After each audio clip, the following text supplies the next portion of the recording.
बिस्मिल्लाहिर्रहमानिर्रहीम। अज़ीज़ तलबा कराम, आज मैं जामिया निज़ाम मुस्तफ़ा सल्लल्लाहु अलैहि वसल्लम के प्लेटफार्म से आपके लिए अरबी ज़बान के अल्फाज के एक ज़ख़ीरे का सिलसिला शुरू कर रहा हूँ। रोज़मर्रा ज़िंदगी में हम कई चीज़ों के नाम लेते हैं जो रोज़ाना हमारे इस्तेमाल होते हैं, तो अब अरबी ज़बान में उनको क्या कहा जाता है, इसके बारे में हम इस सिलसिले के अंदर आज से 3 अल्फाज पर गुफ्तगू करेंगे। रोज़ाना हम इंशाअल्लाह हर दर्स में 3 अल्फाज लेंगे और मैं इसका दिलचस्प सिलसिला ये होगा कि मैं उन अल्फाज को अरबी में, इंग्लिश में, फ़ारसी में, तीनों ज़बानों में लूँगा ताकि एक ही वक़्त में हमारे इस चैनल पर और हमसे पढ़ने वाले तलबा एक ही वक़्त में 3 ज़बानों को समझ सकें, याद कर सकें और 3 ज़बानों का ज़ख़ीरा इकट्ठा कर सकें। आइए हम उसकी तरफ चलते हैं। आज के जो हमारे 3 अल्फाज हैं, सबसे पहला लफ्ज़ जो आज हम लेंगे वो है गिलास, जिसको हम अक्सर उर्दू में भी इस्तेमाल करते हैं, हालांकि ये लफ्ज़ इंग्लिश का है।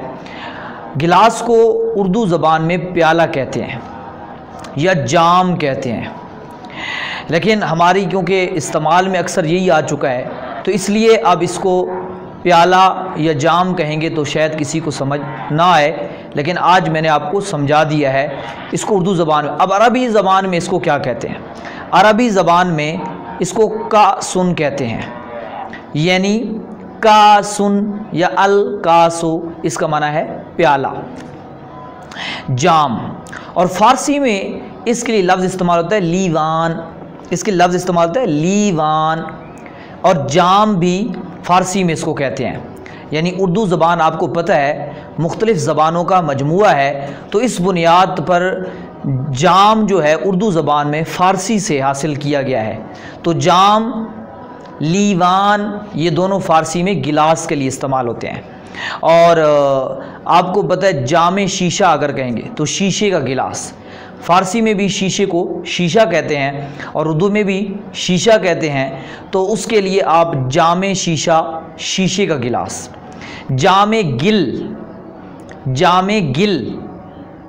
जिस तरह लिखा हुआ नज़र आ रहा है, मट्टी का गिलास। इस पे इंशाल्लाह हम गुफ्तगू तफसील से करेंगे। आज सिर्फ इतना आपने समझना है, जामे गिल, जामे शीशा, यानी शीशे का गिलास, मिट्टी का गिलास। गिल मिट्टी को कहते हैं, जामे गिल, जामे शीशा, और खाली जाम गिलास कोई सा भी गिलास है।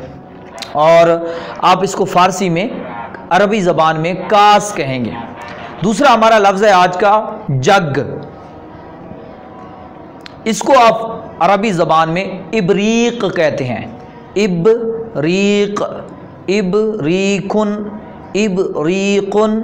इब्रीकुन। और फ़ारसी ज़बान में इसको कूज़े कहते हैं, कूज़े। जिस तरह उर्दू ज़बान में इसके लिए लफ्ज़ जो इस्तेमाल होता है वो होता है कूज़ा। उर्दू ज़बान में इसके लिए कूज़े का लफ्ज़ इस्तेमाल होता है, कूज़े, कूज़ा। हम एक हो तो कूज़ा कहते हैं, बहुत सारे हो तो कूज़े। पुराने ज़माने के अंदर मस्जिदों में वुज़ू के लिए मट्टी के कूज़े होते थे, तो आजकल उसकी जगह लोटा आ गया है जो कि प्लास्टिक का होता है, तो उसको भी अरबी में इब्रीक कहते हैं। लोटे को भी अरबी में इब्रीक कहते हैं, जग को भी इब्रीक कहते हैं। और उर्दू ज़बान में जग का मतलब है कूज़ा, और इसको फ़ारसी में भी कूज़े पढ़ते हैं, लिखते उसी तरह है लेकिन पढ़ते उसको कूज़े। ये एक फ़ारसी का तरीका है पढ़ने का, इसको कूज़े पढ़ते हैं। और इसको बस्तू भी कहते हैं, लोटे को और जग को फ़ारसी में बस्तू भी कहते हैं, बस्तू ये भी इसको कहते हैं। आज का हमारा जो तीसरा लफ्ज़ है वो है आज का हमारा प्याली, चाय की प्याली जो इस्तेमाल होती है हमारे लिए, प्याला भी इसको कहते हैं हम, प्याली अक्सर इस्तेमाल होता है, चाय की प्याली, कहवे की प्याली, तो उसको हम प्याली कहते हैं और उसको प्याला भी कहते हैं। اس کے لیے عربی زبان میں لفظ استعمال ہوتا ہے کوبن، اس کو عربی میں کہتے ہیں کوبن، کوبن، کوبن۔ تو فارسی میں اس کے لیے لفظ استعمال ہوتا ہے فنجان، فنجان، فنجان پیالی، فنجان پیالی کو فارسی میں فنجان کہتے ہیں۔ تو یہ، اور انگلش میں اس کو کپ کہتے ہیں، اور یہ استعمال ہمارے ہاں یہ تینوں لفظ انگلش میں اکثر ہوتے ہیں، جگ، گلاس، کپ۔ شاید اردو زبان میں اس کا نام کسی کو بہت کم آتا ہو، انگلش میں اکثر آتا ہوگا۔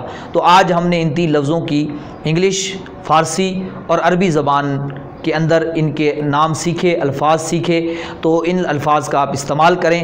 اور میں آپ کے لیے اس پہ علیحدہ ایک ویڈیو انشاءاللہ بناؤں گا کہ جو میں لغت دوں گا اس کو آپ نے یاد کیسے کرنا ہے، اس کے یاد کرنے کا طریقہ کیا ہے۔ انشاءاللہ میں آپ کو ایک ایسا طریقہ دوں گا جس سے آپ کے لیے یاد کرنا بہت آسان ہو جائے گا، تو اس کو دیکھنا آپ مت بھولیے گا۔ انشاءاللہ وہ جلد ہی ویڈیو آپ کے سامنے آئے گی۔ آپ اس چینل کو، ان ویڈیوز کو ہر جگہ پہ آگے پھیلائیں تاکہ کوئی طالب علم جو عربی زبان سیکھنا چاہتا ہو، بولنا چاہتا ہو، وہ اس سے محروم نہ رہے۔ والحمدللہ رب العالمین اجمعین برحمتک یا ارحم الراحمین۔